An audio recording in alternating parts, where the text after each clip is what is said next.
Some brands offer you low finance, or cashback, or servicing. Renault don't do ors. We do ands. The Renault Kadjar with 1.91% APR and €1,000 cashback and 3 years servicing, saving you thousands. Renault, the brand with the ands. Visit your local Renault dealer. Finance is made under a hire purchase agreement. Terms and conditions apply. Deposit required subject to lending criteria. See Renault.ie.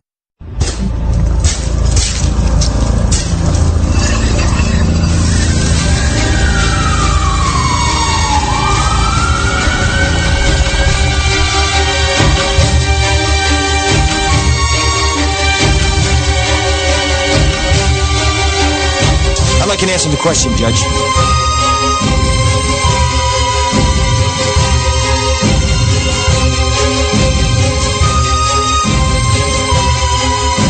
You can't handle the truth.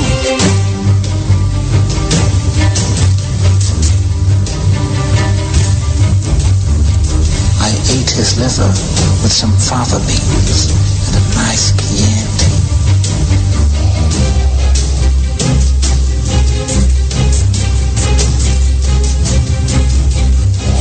Rubs the lotion on its skin or else it gets the hose again.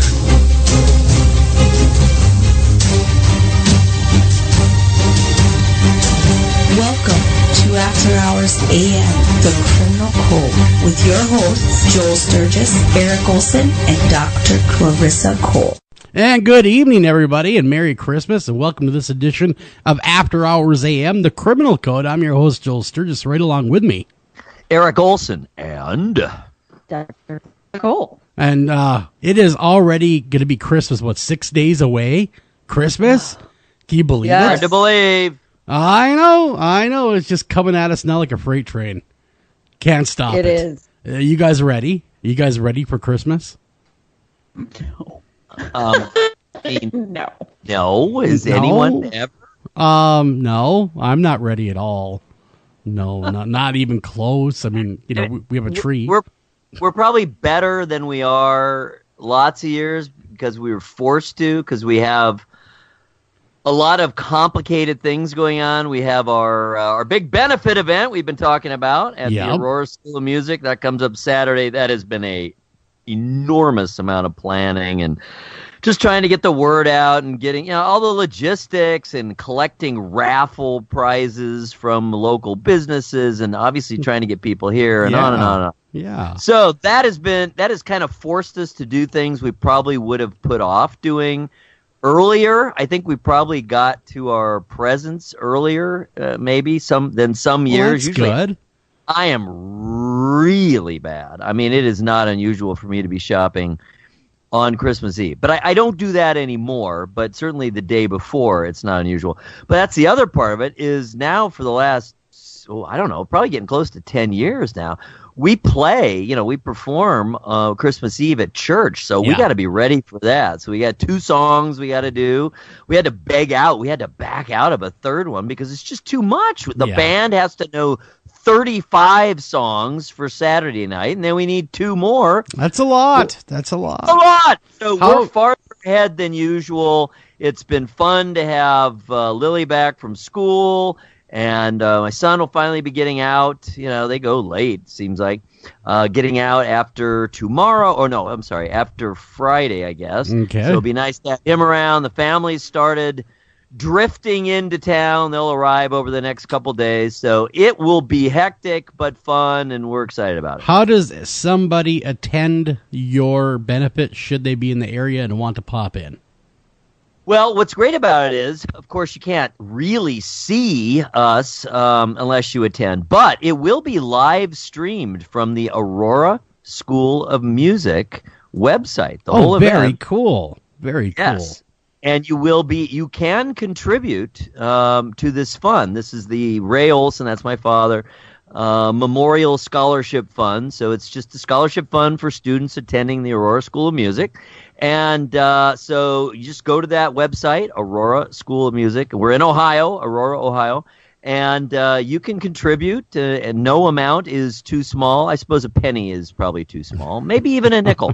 But, $5-10, hey, it all adds up. So we're excited about that. So you don't have to attend to contribute, although, of course, if you're in the area, we would love for you to do so. Encouraged. Yes. The band will be playing. We'll be on the second half. It'll turn into kind of like a nightclub or maybe like a saloon atmosphere the second half. The first half will be much more genteel with, we'll have musical theater and classical performances, a little bit of jazz. It'll be very interesting and very broad musically. We are looking forward to it. We just want as many people as possible to show up. But you don't have to go to contribute to the fun. Just go to What time does that all kick off on the website? So if someone's listening right now and they're not in the area and they want to watch, what time and what's the website address?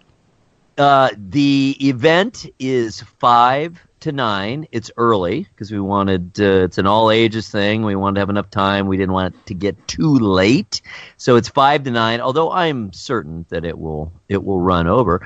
And that's actually a very good question. Let's make sure I know exactly what the URL is, because I don't want to give you the wrong one. That would be bad. So I'm searching right now to make sure that I know the Aurora School of Music. All right, so the Aurora School of Music, let's see here. It is just exactly what it sounds like. It is, oops, why is it trying to get me to do that? Oh, it wants me to update. I'm not going to do that.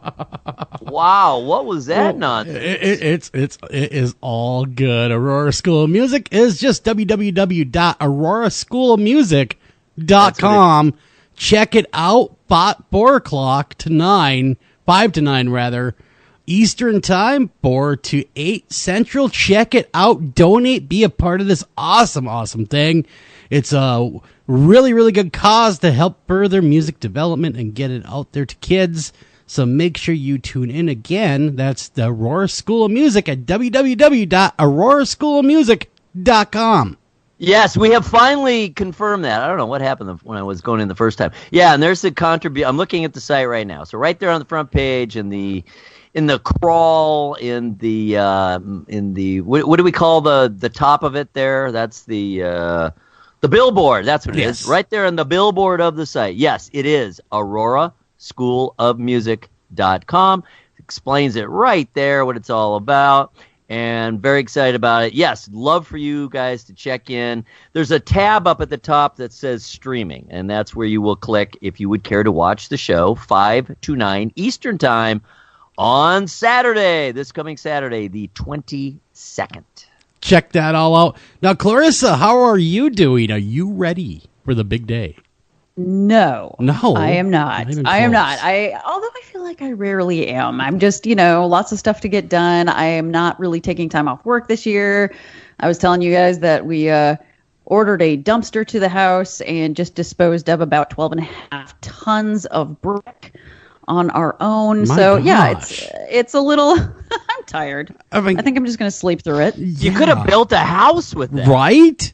I know this property with the little pigs. Oh, yes. Little pigs. The wolf blowing it all into the dumpster would have helped. It was it was a nightmare, but I'm doing good. How about you, Joel? You ready? Yes, I am definitely ready. We have the tree up, so we're good to go. We got presents bought. Now we're just waiting for the big day, and we are having a nice ham dinner this year for Christmas ham, so that'll be nice. Looking forward to it. We have a relatively small family, so it'll just be myself, the wife, the kids, my mom, and a few other maybe people, and that's the way I like it, kind of smallish, but I am looking forward to it already because it's all about the food and the fun is what it's all about. And of course it is the birth of our Lord and Savior Jesus Christ. Don't forget that. Yeah, don't forget that. Don't forget that part. So yes, as we ponder the meaning of the season. Yeah, he's the reason for the season. Yeah, exactly. Now everybody, I want you to go ahead and remember this. If you ever been to this website, shame on you. And that's thecriminalcode.com. That's your one-stop shop for all things true crime. In fact, a lot of every write-up, really, every time we do a show, Clarissa writes, unless we have a guest, of course, which we do sprinkle those in from time to time. But she also writes up a wonderful article about a case, a true crime case. And not only can you read these awesome cases, but you can also get the doctor's notes by your very own doctor right there, Clarissa Cole. And you can interact there. You can sign up for the newsletter. Again, that's thecriminalcode.com. So, rock it out. Yeah, without any further ado, we might as well start in on what everyone's here for, and that's their weekly dose of true crime. Yeah, I wanted to start with something that is kind of like topping all the headlines today, because, rather than sort of just a patently funny story, which we'll get to those, don't worry. But this is the Senate passing a bipartisan criminal justice bill. And the reason I wanted to get to that is because people have been asking me about it. Like, what does this mean? How are things going to change if they're going to change? And I kind of wanted to, I don't know, be cautiously optimistic, but about a really big reality check with this. So basically, Cory Booker was kind of a spearhead of him.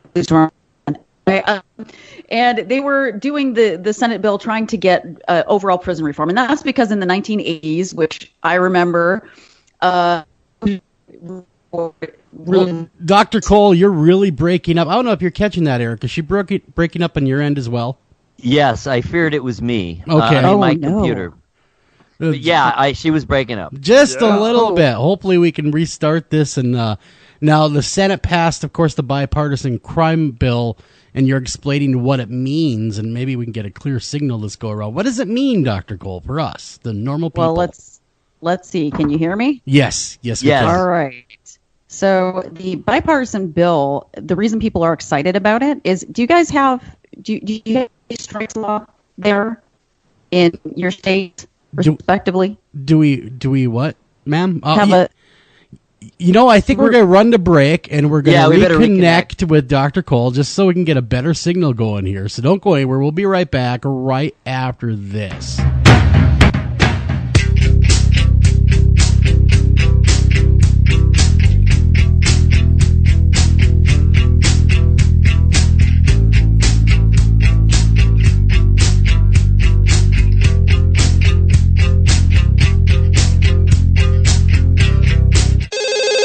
Ranger Station, Ranger speaking. Yeah, hi. I'd like to report a bear sighting. Location. My backyard. Oh, your backyard. Try telling a bear that. I did, and this bear talked back. Talking bear, that's rich. No, wait, it was Smokey Bear. Smokey? Why didn't you say so? I did say so. Continue. I was burning yard waste. No, boy. He told me to burn legally and responsibly, and to remember that if it's too hot to touch, it's too hot to leave. And as always, he's right. 9 out of 10 wildfires are caused by humans. That means 9 out of 10 wildfires can be prevented. Yeah, I know that now. Thanks to me. Actually, thanks to Smokey. As usual, the talking bear gets all the credit. Get your Smokey on. Always burn responsibly and contact your local fire department for open burning regulations. Because 9 out of 10 wildfires can be prevented. Brought to you by Smokey Bear, the U.S. Forest Service, your state forester, and the Ad Council. Learn more at smokeybear.com. Only you can prevent wildfires. Northern Tool and Equipment. I got a rather serious problem over here. All right, what are we looking at? Cranky mother-in-law asleep on the couch in the man cave. Dear God. It gets worse. That's impossible. She's passed out on the remote. I stand corrected. What do I do? Okay, I want you to grab a Torin Big Red hydraulic bottle jack. Okay. Now you wedge that bad boy in under your mother-in-law and crank her up skyward. It's working. And got the remote. Great. Now grab that Torin Big Red 2-ton folding shop crane and put that woman on wheels. And away we go. There's no problem a little horsepower can't solve. Northern Tool and Equipment.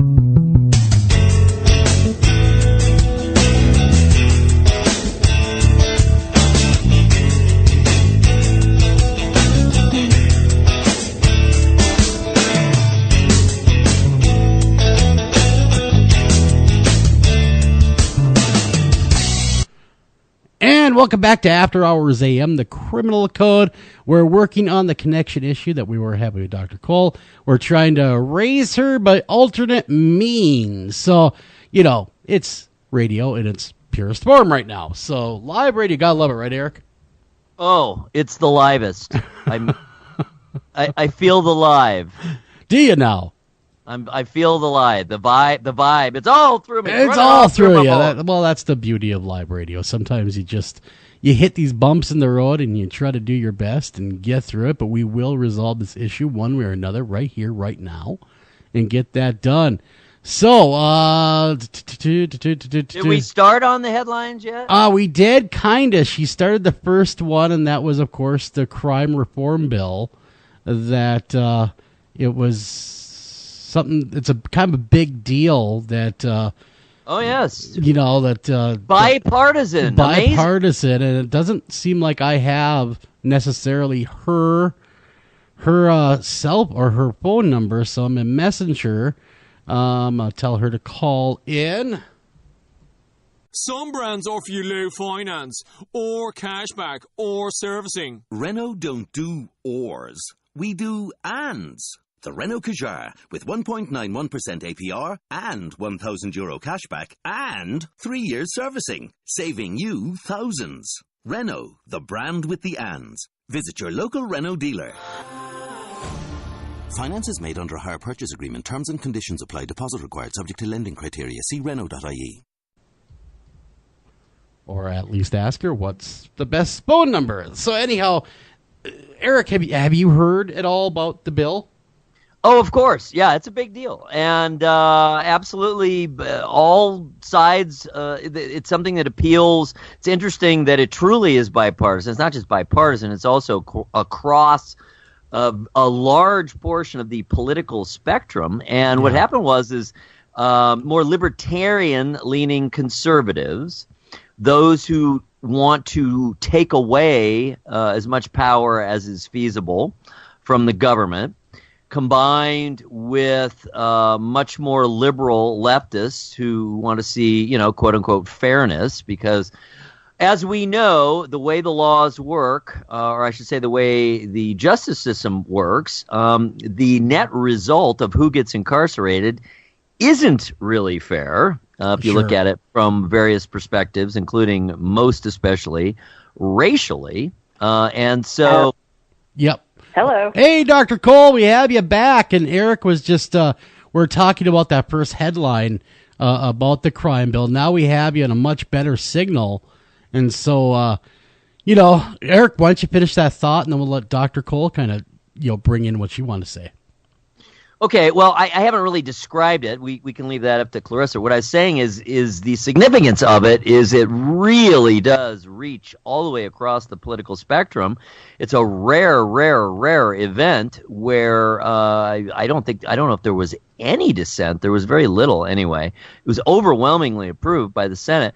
And what it does is it looks to pull back on the system of incarceration that people across the spectrum, conservatives, liberals, everyone in between, many in between, view as costly and unfair. And we've said this how many times on this show, over and over and over and over and over. Clarissa in particular has told us, we have a vastly overpopulated prison system. If you look at any other country in the world, we have a much higher percentage of our population is incarcerated than any other first world country. And I forget, I can't even remember what country of any socioeconomic or political type, is in our ballpark in terms of the percentage. So we have too many people in jail. They stay in prison / jail too long on average. We're still haven't come close to purging the system of what are now basically no longer relevant drug crimes. People in jail for those.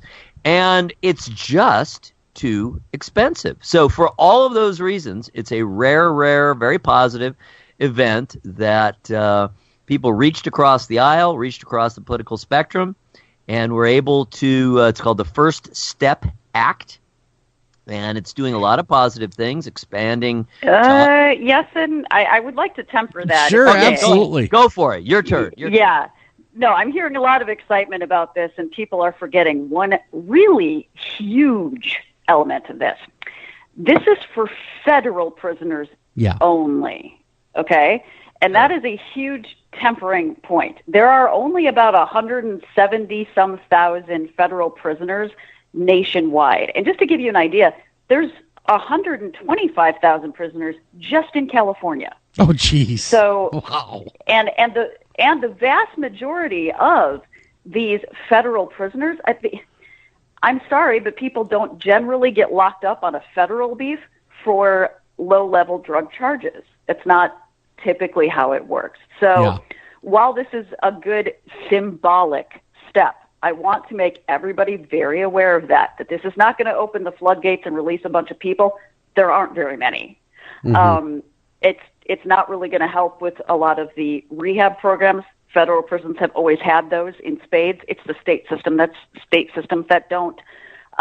Again, I see this as largely symbolic. I'm glad people are celebrating. That's wonderful.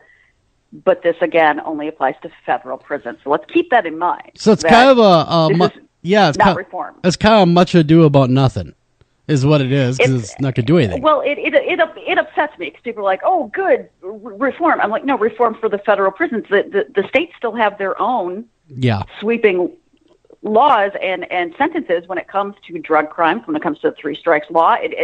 I think that this is just opening the door for states to lower some of their sentencing guidelines too. Mm-hmm. You know, the states don't want to have lesser sentences than the feds do, right? So the feds lowering those guidelines, I think they're hoping will encourage states to do the same. But the people that suffer due to these really stringent laws are state inmates, not federal. Yeah. Very good point. I'm maybe coming down. I haven't done the research yet, certainly, and don't have the firsthand knowledge that Clarissa has.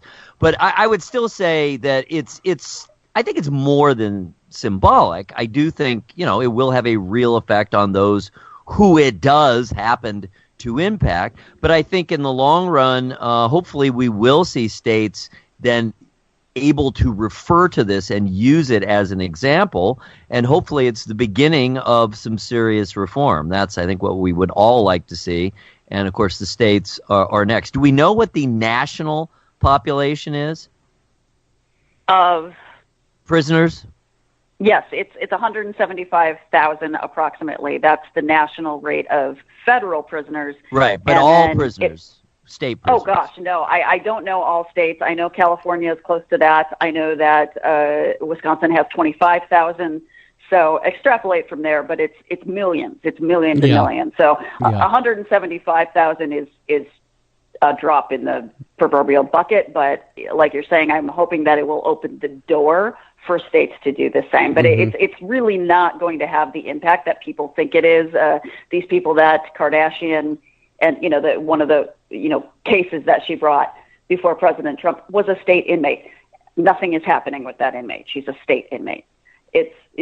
I want people to be aware that a lot of this is a bunch of, I'm going to pat myself on the back for a victory that is actually not going to affect the people that it's meant to affect eventually.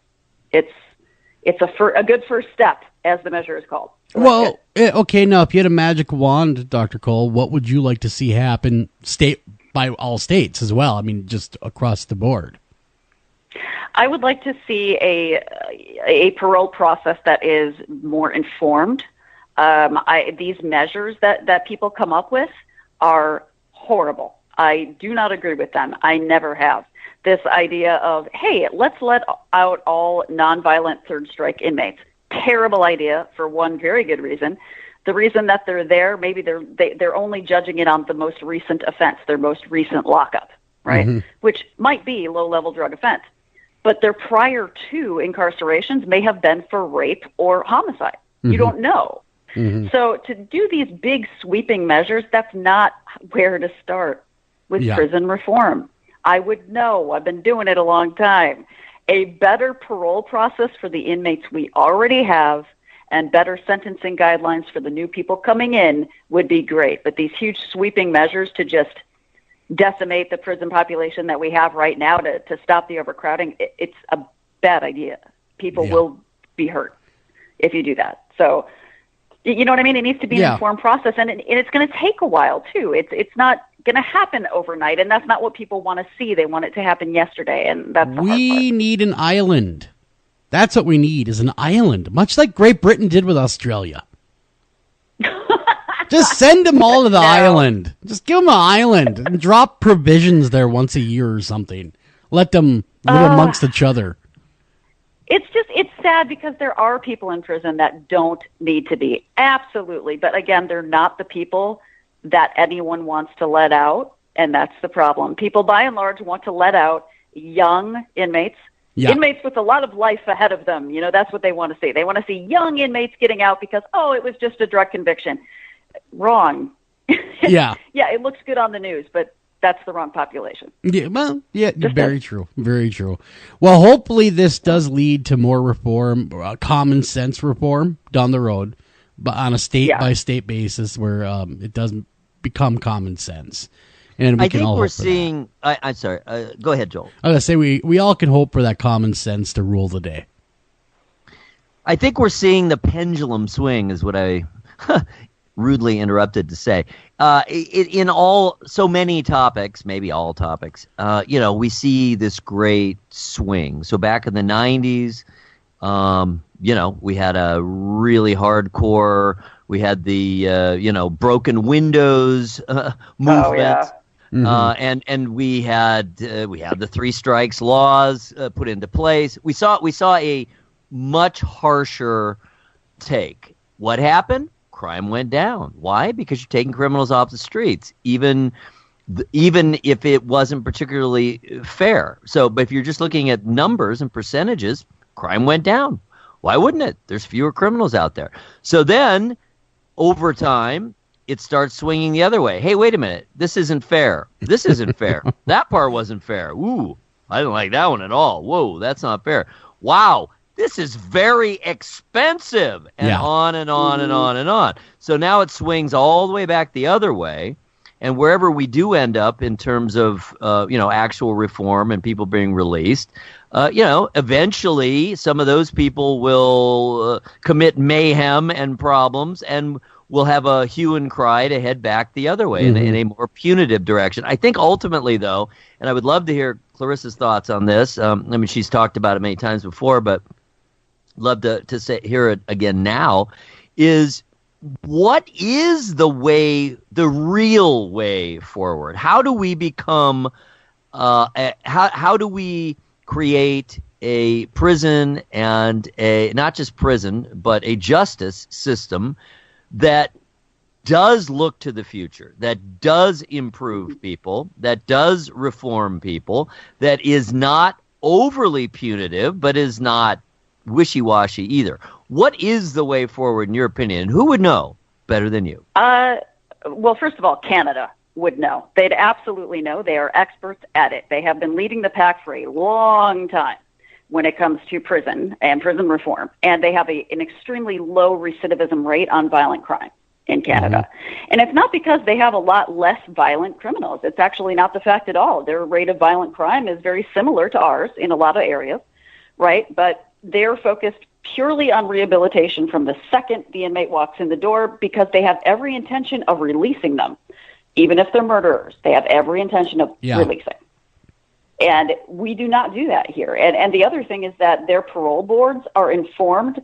Our parole boards are appointed people that are friends of the governor. Let's be honest. That's who they are. Most of them are ex-cops or ex-judges. And believe it or not, even if they have contact with the justice system, it doesn't actually make them experts on recidivism. They don't know what to look for. So if a guy sounds sorry, they let him back out on the street. And the thing is, you can let people back out on the street with, like Eric, you were saying, the pendulum will swing back the other way. People will get hurt. Not if you do it right. That's what I'm trying to say. There's less than 1% recidivism rate here in California because we do parole of lifers differently. Okay. Less than 1%. Wow. And in other states, the role of recidivism for violent crime is somewhere around the 38% level. Why don't you flip a coin? Why don't you? Wow. It's terrible. Man. Terrible. Massachusetts was 35% last year. So 35% of the guys they let out committed another violent crime. Our percentage here was less than 1%. Wow. That's because we're doing it differently. We're doing it differently. Amazing. Well, not with all prisoners, but with lifers. We're doing it Yeah. differently. We're basing it on the Canadian model. That's what California's been doing now for the last 10 years with lifers, and it's working. Just like it is in Canada, it's working. So can it be done? Yes, but will it be done for no expense and just opening the doors? Unfortunately, no. Yeah. You got to train people. Yeah. Well, that hopefully we start moving more towards that model of things here in every state. I hope that it goes across the board, because if it works, it works. I mean, these are still human beings. I mean, they can be reformed under the right circumstances. They can definitely be reformed, and also part of reforming though is also the community helping reform. Oh, absolutely, You know what I mean? Like and they have that. I mean, California has been very good about the entire state helping that process, like putting programs, up for them. Like there was a whole program in San Francisco that just ex-lifers, they're the only staff members for this program for the city of San Francisco. Mm-hmm. And last year there was a really good story about it. 2 ex-lifers actually saved somebody's life last year. Well, that's the thing though, is if you don't allow them to change, they're not going to change. You see what I'm saying? And I mean, these guys changed so much that they stopped a violent crime in progress. Yeah, so that's where society also has to learn that if you don't allow someone to change, they're not going to change. Right, and the city of San Francisco had to sign off on it. People had to be willing to accept them back into the community, and that was definitely not an easy sell, but San Francisco, as you probably know, is a very liberal city, and they were willing to do it, and It's working. It's really working, and I would encourage other states to look into it, but instead, I guess that's why I get upset about ballot measures like this, and why I say they're symbolic, because of, Eric, what you were saying. The pendulum's swinging back the other direction, and they're doing it the wrong way again. Yeah. Again. And it's just going to happen again. Does it come in 20 years? It'll come back. Does it come down to more like political, pageantry than anything else? I mean, just. Oh yeah, they're making their careers on this. You kidding me? I got that bill passed. Yeah. I'm the person you want in office, where it's not meaningful change. Yeah, gotcha. And it's not meaningful change for these inmates either, and it's not doing them any favors, especially if they don't have the rehabilitation programs to help them out. No, very true. Very, very true. Yeah. Well, hopefully things change for the better here in the near future, but we can all cross our fingers and hope for the best. All right, now we got that out of the way. Where'd you like to go now in the old hopper here? Do you guys recognize that Disney Channel guy that I sent you? No. Yeah. I don't watch those shows. I do too. Well, I don't watch it either. But first of all, can someone else say his name in a really important manner for me? The name of this guy. Stony Westmoreland. Say it like it's got importance. I mean, listen to that. Stony Westmoreland. And they called him Stony Westmoreland. What kind of a name is that? That sounds like an actor's name. It sounds like a meteorologist. And now with weather, Stony Westmoreland. I was thinking, honestly, he sounded like a Scottish porn actor or something. It's just Kiss my Blarney Stone. Stony Westmoreland. The name is crazy. So anyway, all joking aside, this he's on the Disney Channel. I have seen him before. He plays like a dad. Around. He's been around. Yeah. He plays a father typically. Sure. I guess he's known for his role as Henry Mack on the Andy Mack show. Okay. Whatever. So he's the father. That is. Yes, he's 48 years old.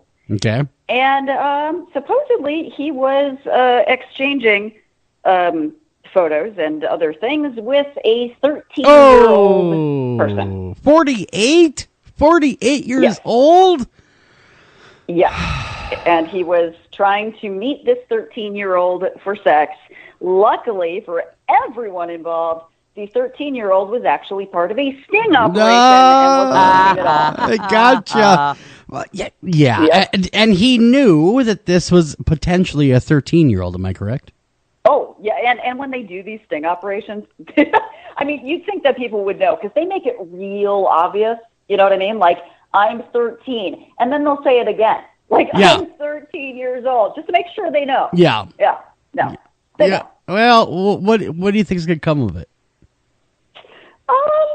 Well, I don't know. I mean, that's the tough part, because if it's a first charge, right, and he didn't actually meet this minor and nothing happened there, I mean, they'll get him on probably porn, like soliciting. Yeah.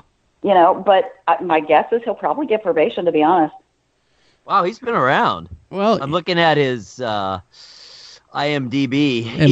He's mostly like a bit player, a guest star. So he's not all kinds of TV shows. Gets a good lawyer, has enough money. Yeah, he might really get a slap on the wrist. And a lot of guys do for their first offense. So my guess is that he'll get like 3 years probation, maybe 7 years probation, and no contact with minors, that sort of thing. Yeah. That's my guess. Yeah. He was on Scandal. He had a recurring role. And there you go. Yep. Recurring role there. There's a show called Huge. I don't remember that. It was 2010. I don't know that one. Yeah. He had a recurring role on Huge. He's had bit parts. Yeah, Andy Mack, that's pretty much his biggest, other than recurring role on Scandal. Okay. All right. All right. Well, that's this is a scandal. This is a scandal. This would qualify as one, wouldn't it? Yes, he's done. He's done at Disney. They fired him. Well, I'd imagine. Yeah, they don't want him around the kids. Nope. No. Do you know who else? Do you know who else they don't want around children? Who? An Iowa gym teacher. Who? Do you see that mugshot? What a segue. The drunk Iowa teacher. The best mugshot, man. Like she's intoxicated during a mugshot. Smiling, her head's tilted. At least I'm away from those little crappy kids. I know, right? Like her jacket's a little weird. Like she's all like kitty wampus. Askew. Yeah. Yes. She's mildly akimbo. Yes. Yes, and it said that she had a blood alcohol level of 0.224. Woo! She was sky high. She was, and the weirdest part about this entire story is not that she's a high school teacher that teaches gym class and was drunk. It's that they found unopened cans of Mike's Hard Strawberry Lemonade. That's what she got drunk on? Wow. She must have drank a lot of them. Well, that is true. Yeah. What's she gonna drink? Whiskey? Why not? Well, how much of that do you have to drink to get that alcohol level? I want to say that mouthwash has a higher alcohol content than that does. So I think you'd have to be at least you'd have to be a sixer in even before you'd feel any kind of effect, I would imagine. And at that point, you're stuck in the bathroom because, come on, set amount of liquid. And I don't know what the level is in that state, but I know in California and Ohio, it's 0.08. So that's what it is here as well. 3 times the level, almost 3 times. She is. She was drunk. I mean, that's a crazy blood alcohol level. The fact that she is still vertical and looking like, why are you taking my picture for the mugshot, is amazing. Well, maybe she's a career alcoholic. True. Maybe that's her maybe normal. This has been going on. Yeah. She found out she could drink that. Probably the smell is not nearly that of other things. Has kind of a soft drink sort of smell. Sure. So, I mean, who knows? Maybe she's been getting away with it for a long time. She might have been, and it's funny because she got, of course, busted for public intoxication, rather, and she's no longer employed by the district, by the way, just to let you know. Yeah. So she won't be sharing her Hard Mike's strawberry ale or whatever it is with any small children. Although I can't really think of anything that sounds more fun than a drunk gym teacher. Oh, I swear my gym teacher needed to get drunk. I know, mine too. He was like a Nazi. Yes. What the hell? Run laps. I don't want to run laps. Run laps. I only have one leg. Yeah, I only got the one. Climb the rope. Climb that rope. Roll then instead of running. Just keep going. Go, boy. I feel like that would be a fun gym class. I don't see anything wrong with it. Oh, it was always the worst, though, in gym when the presidential thing happened. Oh, I hated the that. Presidential standards or whatever, you know? Yeah. You know why I liked it? Why? Why? Because I was good at it. Well, yeah, of course you were probably good at it. Yeah. You know, I wasn't horrible at it, but man, I'm thinking, why the hell does the president care if I can do sit-ups? I know, right? Like my flexibility, lay off. Yeah, don't you have communists to be squashing? The president cares about the distance of my softball throw. Yeah, well, I think there's communists he needs to be dealing with. You know, that's a little more pressing than my ability to do 100 sit-ups. Yes. Oh my God. Or pull-ups, please. No. Or climb the rope. Seriously, I'm still scarred from that. It's like I don't remember anything from high school or grade school. I do remember that. Oh, everyone remembers that. That and the Iowa basics. The rope's my favorite. Oh. Yeah. I can clamber up. Wow. I can shimmy up. Listen to him. He's To just this day. Yeah, I know, right? he's loving this. He wants to go back to school just so he can do the presidential thing. Well, I was show him how it's done. upset. I was so upset when my son, youngest, had his last year of rec basketball because they always played in the gym, right? Yeah. Of course. Mm-hmm. And more often than not, or fairly often anyway, they had the ropes down because there were other things going on. So I would, until recently, would show off, climb up that rope. Circus Soleil over there with Eric, you know, he's down on the children below, just wave my privates at him, and then just cruise on down. No hands. I can just do it with my feet. like Circus Soleil. He'll stop, it'll spin, you know. Get out the scarves, the fire. Wow. I am right for the rope. I have the right build for the rope. Yeah. Well, you know, you have fun with that. Other things I'm not that good at. I'm not saying I was universally good at all of the tests, but I was good at enough of them that my average was good. Well, there you go. That's what matters. Mine was always the best one I had was the weightlifting. You know what's scary? I think that's like the best one that I had too. That's the sad part. Yeah, because I used to be able to bench about 320. You guys are younger. You're younger. Well, I'm talking about. I mean, we did it in like 5th grade. Well, yeah, but see, we did too. When I was in high school, I was a jock. When I was a football player, I could bench about 320. Well, that was good. Yeah, to that level. No way. I was a drama geek for a reason. So anyhow, getting away from our scarred childhood. I'm trying to think maybe 225 is probably the most I ever did. Ain't too bad. Getting away from our sadistic childhoods with our gym teachers. I enjoyed it. Yeah, I know. Eric, of course, enjoyed it. The rest of us not Everyone so much. should take gym. You know, I got a story about a gym teacher. When I was a kid growing up, we had this gym teacher, and I won't say his name because he's still alive, that he got caught drilling a hole into the girl's shower. Uh-oh. And when they caught him, he called it How big a hole? Well, it was one he could look through. And Well, okay. yeah. Well, it wasn't like the Porkies. Yeah. And when they caught him, he called it the entertainment center.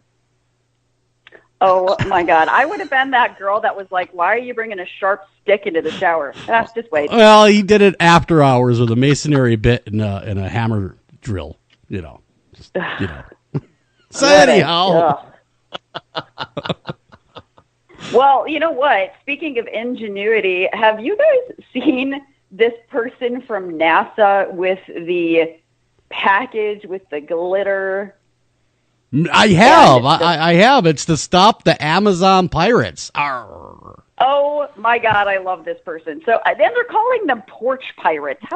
Well, I call them Amazon pirates. Come on. That's better because, it's the Amazon. See? They just follow the Amazon truck and steal packages. So basically this guy lives he lives in Chicago, right? Lives near, and this is the best part for me. So he got a package stolen, calls the police, and the police are like, dude, it's Chicago. We have other things to do.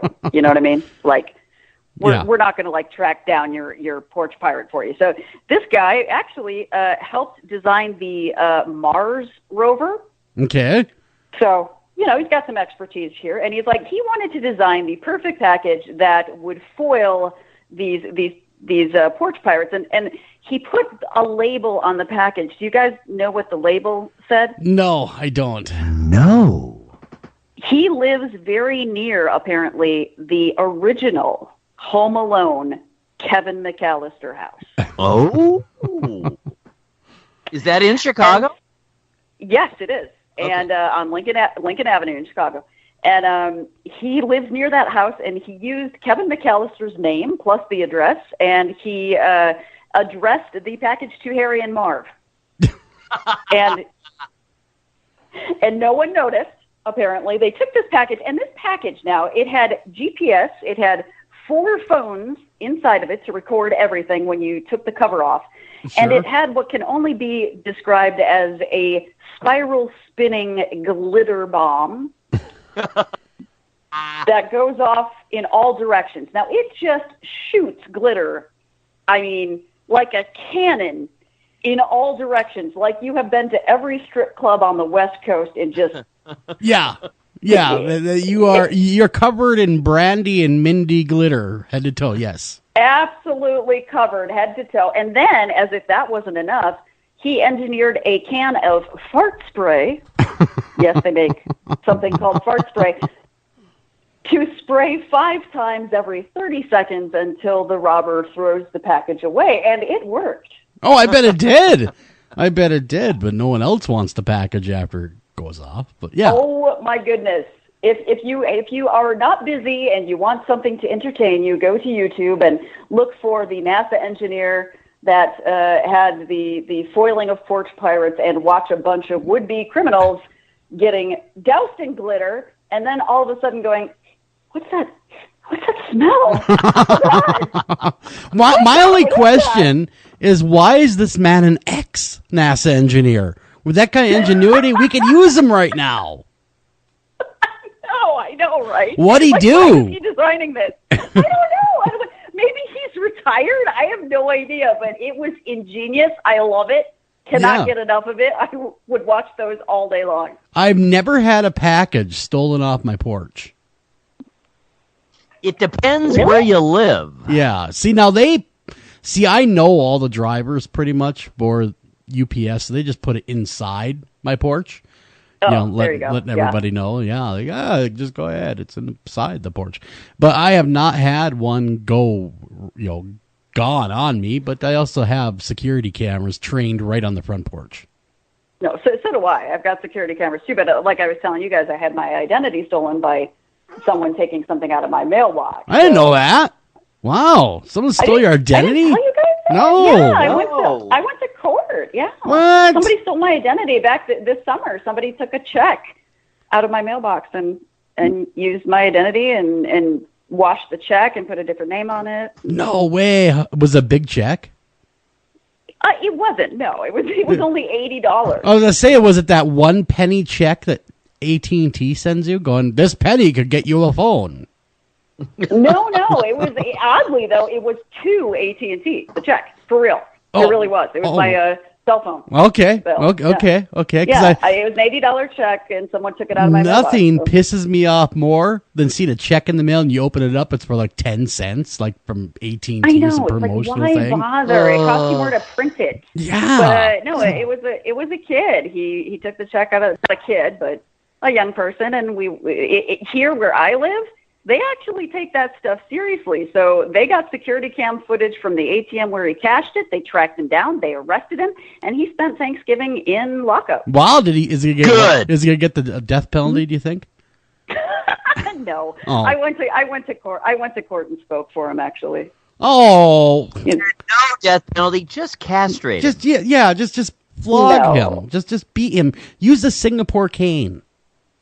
No, I felt bad for him. I wanted to know what I could about him before I went, and if he seemed like sort of a hardened criminal, I would have said, please throw the book at him, but he didn't have anybody, and he's indigent, so he had no way to pay his own bail, so that's why he spent Thanksgiving in jail, and I wanted him to know. He's a thief of the heart of gold. No, I'm not saying, no, he doesn't have a heart of gold. He definitely has drug issues, and that's why he did it. Oh, okay. He did it for drug money. He did for drug money, but I mean, do I still think he has time to sort of reform himself? Yeah, I do. Oh, okay. Well, that's good. That's very charitable of you. It must have been a Christmas miracle, or in this case, Thanksgiving miracle. That no, you guys, no. I mean, I'm not going to say throw the book at somebody who stole $80 and then couldn't pay his own bail. Oh, well, hey, you know what? You do the crime, you do the time. Oh, he did, and you know what I did say? What I did say in court is I said, you know what? You're young. You think you can control everything right now. So you just stole mail out of a mailbox and you thought I can just get away with that. It'll be fine. But I talked to inmates who have violent crimes, and believe it or not, a lot of these violent crimes are not planned. Oh. They think that they control everything just like you do. And they walk up to somebody's house, they think they're going to rob it, and then that person walks out of their own house on their own property with a gun, and things get different real quick. Well, if I'm not mistaken, going into your mailbox, isn't that a federal crime? It is, yes. He was also charged with a federal crime. They absolutely they threw the book at him. Okay. The book. But no, and he was, honestly, he was crying in court, and he, I said, I do not want to see you sitting across a desk from me in 20 years because you accidentally hurt somebody because you thought nobody would be home. I said, that's how these things work out. Well, there you go, Not like Clarissa. how they worked out today. Okay, Mom. A real learning moment there. Yeah, Kind of reminds me of Jerry Springer's Final Thoughts. Probably how he felt too. You are actually, and I'm sure that's part of what makes you so good at your job. You really are very maternal, and you allow it to come out in a lot of very endearing ways. I don't know that everyone would have been so magnanimous. They just would have been mad and wouldn't have cared what his circumstances were. Yeah, I would have said throw him in jail with the teacher that drinks too much. I was mad. I was mad at first, but I talked to who his parole agent was going to be, and when I saw him there alone, and I saw him sitting there next to these guys who were tatted on their necks and faces, and career criminals, and it was a kid with a drug problem, and I did tell him from the stand next to the judge, I said, by the way, if you don't have anybody to talk to, you can come by and talk to me. You obviously know where I live. Wow.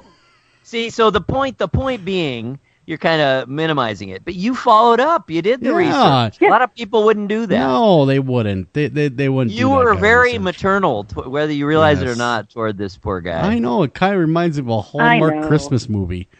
Well, he's young enough to be, honestly, he was only, I think, 22, so young enough to be my son. And I felt, what I was thinking to myself was that his family, wherever his family is, right, they didn't bail him out over Thanksgiving, either that or he didn't call them to be bailed out. I wouldn't have called them. Oh, hell no. No. And that was so tragic to me. So I'm hoping that he makes it. If he doesn't, he does something else. Oh yeah, throw the book at him. But you get a shot. There you go. Well, that is the good deed of the holiday season right there. All right. I try. Where would you like to go next? Do you know, this Florida woman and the puppies? Do we even want to go there? Oh, we have to go there now since you brought it up. It's so upsetting. Now you opened up that bag of puppies. Come on. I know. Oh God, you said that. Okay, so a woman named Clarissa Gardner, 27, of Pompano Beach, was arrested over the weekend because witnesses said that she put a family of Chihuahua puppies with their mother inside a backpack and slammed it repeatedly onto tables and benches at the Briny Irish pub. That's horrible. God, what manner of madness crawled up her butt? Yeah. I mean, No, it's awful. It's awful. And when she was arrested, she resisted arrest and started screaming, "I didn't do it! I didn't do it!" Yeah, you did. Everybody saw you. Right in a public place, just started slamming him around. Wow. Yes, and luckily, other than being scared and bruised, the puppies and the mother were okay. So they were all right. What was her point? What was her purpose? I don't know. I was going to ask you guys because there's nothing else on the story other than that she was arrested and she's on, if she raises $1,000 bond, she'll get out of jail. And it's like, I just want to stick a bunch of rabid chihuahuas on her. Yeah, you know? Right?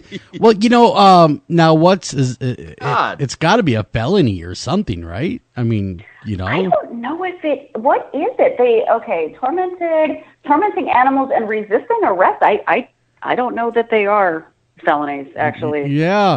Well, I mean, it would have been, where'd this happen? What store? Does it say? It's Florida, Pompano Beach, Florida, and it happened in a bar. So, that's the other thing. She went to a bar with a backpack full of puppies. Yeah. I don't understand anything. I would have understood Taco Bell. I don't get She ran for the border. I like how they say the dog in quotation. Mom's a little traumatized right now and scared. How do you know? Yeah. Does the dog talk? Is it able to tell you that? They said the dogs were shaking and scared when they were taking out. Chihuahuas are always shaking and scared. Shaking. It's true, they are. They are. But where did she get the family of dogs? Right. Why did she go to the bar? Yeah. Watch this, guys. I mean, that's just horrible. Horrible. That lady deserves whatever she gets. Do you see her mugshot too? Yeah, she does not look like she's got this little grin on her face, like, yep, that's right. Yep, I'm the puppy lady. Yep. I'm a Chihuahua slammer. Yep, she looks smug. More fun than a bag full of Chihuahua. And I'm like, I want to circulate her picture everywhere and be like, don't date her. Ever. Well, because she, they say about the crazy she can't ones. Be good to people. They say about the crazy girls, though. I get more fun than a bag of Chihuahua. Yeah, I don't. Yeah. Right. And there's another Florida woman on our list who is, oh my gosh. So a Florida woman, this is kind of a weird story. She was convicted of helping to mastermind the murder of her husband in the year 2000 after police initially speculated he'd been eaten by alligators. What? No. It was hard for me to even say it. A woman has been convicted of helping mastermind the murder of her husband in 2000 after police initially suspected he'd been eaten by alligators. She was in the clear. I know. Oh, God. I'm going to hell for laughing. No, she was totally in the clear. She was in the clear. But what happened was she conspired with her husband, her late husband's best friend. Yeah, that happened to be alligator wrangler. To kill him. Oh, okay. No, that wasn't nice. No, the best friend shot him in the head and buried him, but they suspected he was eaten by alligators because, it's Florida and he didn't return from a hunting trip. So was he hunting alligators? No, I think duck hunting. Oh, okay. All right. So on the water. So now they're just now busting them for this 18 years later? Yes, they said it's like basically a 17-year, they said it was an accident, right? And you know that the payouts for insurance for accidents are huge, right? Oh, An accidental death. Yes. So she got this insurance payout, and then in 2005, she married the guy. The best friend. The best friend, yeah. Oh, stupid. Yes, she marries the guy. But then in 2016, they split up. And in 2017, he cracked. Oh, no. He sang to the cops? Loose lips, sink ship. It does. He had to know he was signing his own, so to speak, death warrant. And it might be in Florida. They might kill the guy. I mean, they have death that's the part that's confusing to me is that, like, you're the one that shot the guy. Like, what did how did you think this was going to work out? Yeah, they're not going to say if Yeah, you said something, so you're in the clear. Like, yeah. What? Thank you for being honest. We're going to look the other way on this one. But thank you. They're not going to do that. Actually, I take that back. Winchester was a key witness for the prosecution, and in return for his testimony, he got immunity. Oh, so the murder got off with immunity? What? Why would they do that? Okay. Robert Mueller was not the prosecutor. Yeah, exactly, right? Like, man, if this guy does admit to that and says, yeah, but she was the one conspiring to do it, there's no way he's getting a deal from me. I'm finding something. Yeah, You know? that's a little crazy, even by Florida standards. It is, because, he led them to the remains, I guess. Yeah. Which they never would have found. No, because they otherwise. thought he was in the belly of an alligator. Why would they look? Right. Well, long since pooped out. Well, yeah, 18 years later. There couldn't be much remains left. Let's be real. and 18 years later, there couldn't have been a whole lot of remains left. Mm-hmm, mm-hmm. And that's a long time. With that weather, yeah. So, yeah, that's crazy. So basically, just she got convicted. Wow. So he gets off scot-free. Wow, and he gets to marry his ex-best friend's wife. He's going to go to hell. He has a lot of explaining to do maybe in the next life. Who knows? Uh-huh. Yeah. Why? Agreed. Yeah, why he would do that, karma She's is... convicted, though, right? No. Oh, she's not convicted either? Oh, no, she is. He is not. Yeah. Okay, right. She got 20 years. Oh, wow. Okay. Wow. Well, we got to get out of here. We come back from break. We're going to be talking all about Christmas mayhem of the murderous kind. Don't go anywhere. We'll be right back right after this.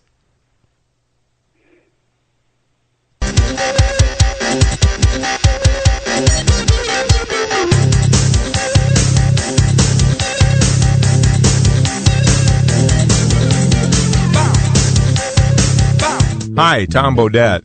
If you can hear me, then you have an internet connection, which means you can do cool things online, like listen to streaming radio, obviously, or watch a video of a monkey washing a cat. Let your freak flag fly. Or you can book a room at a great price at Motel6.com. Isn't the internet wonderful? Everything you want right at your fingertips, and whoa, did not need to see that. I'm Tom Bodette for Motel 6, and we'll leave the light on for you. Unexpected reactions to smart financial decisions brought to you by feedthepig.org. Well, I finally did it. My student loan is totally paid off. I can't believe it. I can't believe it either. I paid more than the minimum each month, and soon enough, it was gone. So you're just giving up? Giving up on what? The life of luxury. Egyptian cotton, caviar Thursdays, designer everything. What are you talking about? Our plan. What happened to winning the lottery and mastering the art of the perfect mimosa? Hosting galas, wearing enough jewelry to require a bodyguard, vacationing in the French Riviera, and then buying it. I just thought maybe it was time to prepare for my future. Set some financial goals, make some smart investments, open a 401k. Financial goals? Investments? A 401k? You are horrifying right now. Listen, if winning the lottery were easy, everyone would do it. When it comes to financial stability, don't get left behind. Get tools and tips for saving at feedthepig.org. This message brought to you by the American Institute of CPAs and the Ad Council. Northern Tool and Equipment. So me and the boys head out to tailgate today and find some other fans in our spot. Well, it happens. Cheering for the wrong team. Oh, this is war. Even worse, they've got this couch set up and everything. A couch? Yeah, it's sectional. All right, first thing, don't ever use the word sectional again. Done. Second, I want you to grab a 4,700-pound tow chain with J-hook and grab hammer. Throw that on the back of your truck. Got it. Now you're going to Hail Mary the J-hook over the end of that couch. Time to find a better spot for your new friends. That should do it. There's no problem a little horsepower can't solve. Northern Tool and Equipment. Taking a family of 5 to the amusement park can cost a small fortune. Oh, yeah. So to save some money, we thought, hey, let's bring the amusement park to us. Yeah. Go ahead. All right. Step right up, young man. Are you ready to ride the wacky waterfall? That's just the bathtub with the shower head running. Nope, it's the wacky waterfall. It's the shower, Dad. Waterfall. Wacky. There's an easier way to save. To get a free rate quote, go to geico.com. Then buy online, over the phone, or at your local Geico office. Green light. Hey girl, school zone. I'm getting hungry. Car changing lanes. You want to meet me for pizza? Stop sign. Intersection clear. Yeah, street. Pizza sounds good. Ballin Street? Girlin Street! It's hard to concentrate on two things at once, like texting and driving. Stop the text, stop the wrecks. How will you stop texting and driving? Tell us at stoptextstopwrecks.org. Brought to you by the National Highway Traffic Safety Administration and the Ad Council.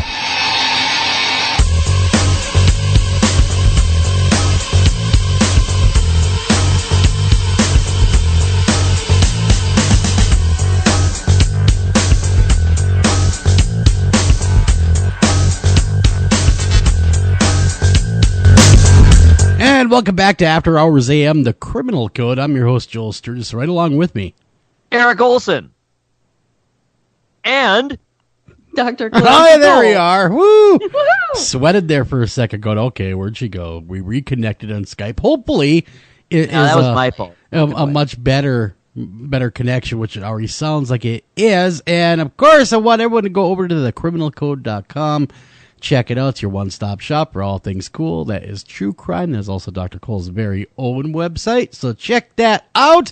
And I also want everyone to go to the Aurora School of Music this coming Saturday between the hours of 5 to 9 Eastern. You can check out Eric Olsen's benefit for furthering music in school, and it's a really great cause. So check that out. Live streaming, and it's in Eric's father's name, Raymond Olsen. So this is also to memorialize him as well, because we lost him last July, Eric, not this last one, but the one very before. Good. Yes, so, last July 1st. And he was a big champion of the arts in school. So check that out and donate if you got a few bucks. So that being said, it is time for your Christmas time debauchery.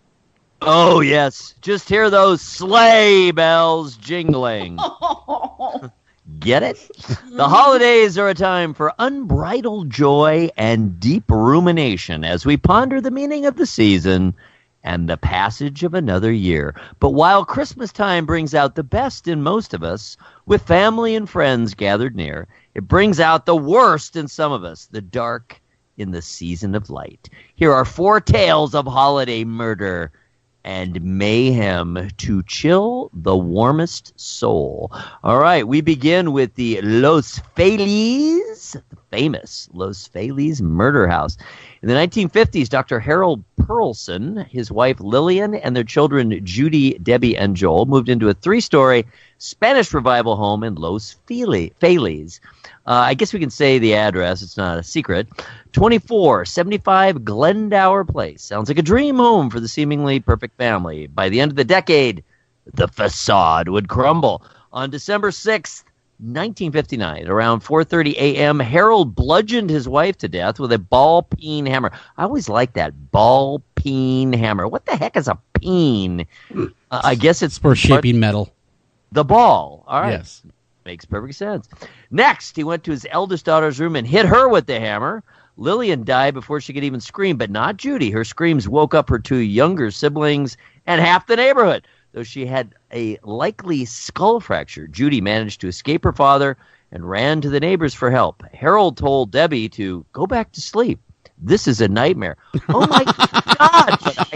No comments yet. No comments. The younger children were waiting on the first floor when neighbor Marshall Ross arrived. Ross went upstairs and found Harold covered in blood. And who told him to leave me alone? Leave me alone. I'm covered in blood. The doctor went to the bedroom, swallowed handfuls of pills, and laid down until the pills did their job. LAPD arrived about 15 minutes later at 5:15. Harold was alive, but just barely, and wouldn't last until the paramedics arrived. Judy was treated for her injuries while Joel and Debbie were unharmed. Lillian's family took custody of the children, and a year later, the house was sold at a probate auction. Then the story gets quite odd. So I turn it over now to Dr. Clarissa Cole. She can fill in the details. Certainly we are interested in her thoughts on the motive and the strangeness of after the house was sold. It was actually recently bought again, I guess, a few years ago. But I won't say that.